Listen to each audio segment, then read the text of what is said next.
Sir ఒకసారి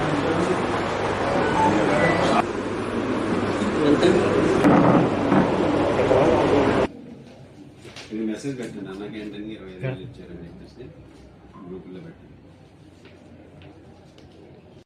కేరళలో వాయనాడులో జరిగినటువంటి ల్యాండ్ సైడ్ ట్రాజడీలో దాదాపు 400 మంది పైగా చనిపోయినటువంటి పరిస్థితి మనందరికీ కూడా తెలుసు. ఈరోజు అటువంటి ఆపదలో ఉన్నటువంటి వారికి, అదేవిధంగా ఎవరైతే సర్వైవ్ అయ్యారో వారి కోసం అనేక మంది స్వచ్ఛంద సంస్థలు కానీ, అనేక మంది ప్రముఖులు కానీ, రాష్ట్రాలు కానీ వారికి హితోధికంగా సహాయం చేసి వారికి అండగా నిలబడటం జరిగింది.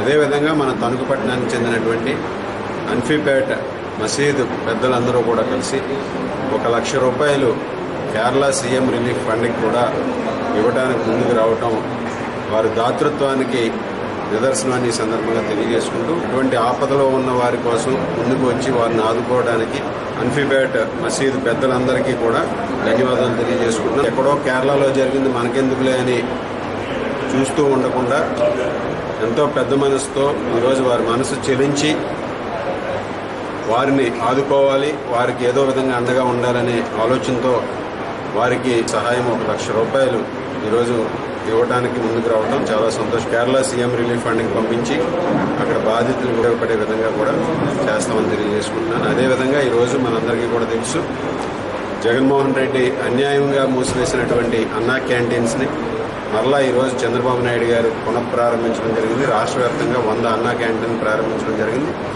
దీనికి ప్రజల నుంచి కూడా విరాళాలని సేకరించడం జరుగుతుంది.